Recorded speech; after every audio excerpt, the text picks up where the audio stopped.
escritório, Mas, Júlio, assim. você vê os advogados acompanhando essa evolução ou o mercado aí no advogado ainda é muito resistente e tradicional? Eu acho que era mais, sinceramente, eu acho que era mais, assim, eu acho que na final do passado ali você tinha muita dificuldade, até você via na própria final, as pessoas nem enxergavam que elas precisavam estar lá, porque você tinha muita resistência, né? Eu acho que ainda tem alguns escritórios, talvez, né, eu não diria dos grandes, claramente isso não existe mais, mas assim, dos pequenos escritórios, às vezes você tem uma coisa familiar que às vezes fica um pouco difícil de você querer comprovar, mas eu acho que isso vem caindo. Eu vejo que os escritórios, eles entendem hoje o quanto isso é importante, principalmente a pandemia foi essencial nisso e depois dali foi só, né, foi só crescendo, mas essa mudança tem acontecido rápido. Eu enxergo que eles têm mudado mesmo a visão. Mas ainda tem um outro caso, né? Escritório que você fala, não só trabalho no Excel, mas não é só uma questão de tecnologia, é uma questão de visão de negócio, né? A tecnologia, ela é ela vem, depois que você tem a visão de negócio, a tecnologia ela só vem para adicionar, né? Ela não é o principal foco é a sua visão de negócio, de tratar aquilo como, de fato, uma empresa, como ela é, né? Maju, e você desse lado, né? Sendo a principal executiva CEO da Fenalog, MOR, Feira, a gente já falando tudo isso. Qual é a sua perspectiva do mercado jurídico hoje?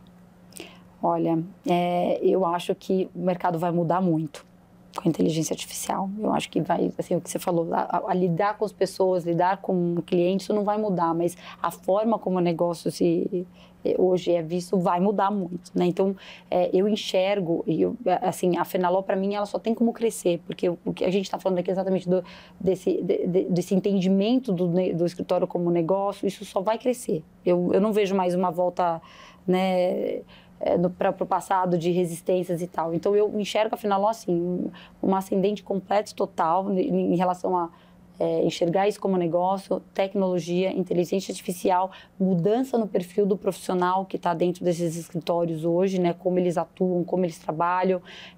Então, a minha visão é de que isso vai para um caminho sem volta, né, de profissionalização, de tratar isso como negócio. Então, e eu acho que a concorrência também vai mudar, porque eu entendo que com a inteligência artificial, o que eu tenho visto, você vai ter concorrências entre pequenos escritórios e grandes um pouco mais acirradas. Eu não sei se você enxerga dessa forma também, do que eu converso com muitas pessoas, eles enxergam muito isso, você vai nivelar. Então, isso vai mudar o jogo do mercado, né? É isso que eu me enxergo para o futuro, assim. Então, às vezes, um pequeno escritório vai conseguir, às vezes, de repente, concorrer em pé de igualdade, de repente, do foco que ele tiver. É um pouco perigoso falar essas coisas porque, né, quem sou eu para falar dessas previsões? Mas, assim, eu digo muito do que eu escuto do mercado. Por outro lado, falando um pouco de departamento jurídico, né, eu estive com muitos departamentos jurídicos ultimamente. Alguns deles já me pontuaram que, assim, eu tenho 30 escritórios que me prestam serviço aqui para o meu departamento jurídico.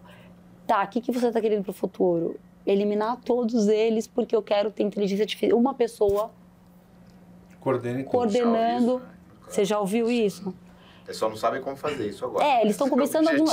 exato. Eu vi já começando alguns testes. A gente está começando com os testes aqui, para dar mais para frente mudar isso aqui. Então, eu vejo essa relação também entre escritórios e departamentos. Precisa mudar um pouco também, e vai mudar. Também não acho que é algo que é para amanhã, mas é algo que está caminhando. Enfim, eu acho que o mercado ele vai se redesenhar. Não sei se você enxerga da mesma forma. E também vou adicionar a questão da regulação. Nós teremos mais regulação. Exato. Seja do ponto de vista da inteligência artificial, com o nosso futuro marco brasileiro também, seja do ponto de vista do judiciário. O CNJ regulou o uso de IA no judiciário. O OAB tem a recomendação número 1 do ano passado. A gente vai ter outras diretrizes também, sem dúvida nenhuma. Há um foco muito grande na não substituição da atividade jurídica, então eu acho que continua um pedaço, vai ser diferente, mas vai continuar.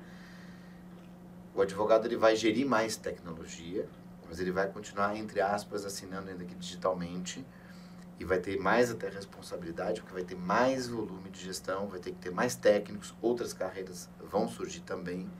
Sempre cito o relatório, né, do World Economic Forum também, a gente vai ter novas oportunidades para advogados. Não sei se os advogados vão ter apetite para se readaptar a essas novas oportunidades, mas teremos mais. Tem um ponto, Maju, quanto mais acesso, mais automação, não necessariamente há, a gente tem mais facilidade das pessoas também litigarem. Então, a gente vai ter mais processos. Na mesma potência de advogados? Não sei. Talvez seja até mais, mas para isso não tenho resposta. A questão é da readaptação. Então, por isso que eu fiz aquela pergunta para ti. O advogado, ele é mais lento, ele quebra esses paradigmas com mais facilidade ou não? O que eu vejo no dia a dia? Então, comparado a outros mercados, né, é mais difícil. Eu brinco do IA, né? Então, hoje eu dou aula, sempre falo aqui no Versa, 100% das minhas aulas são...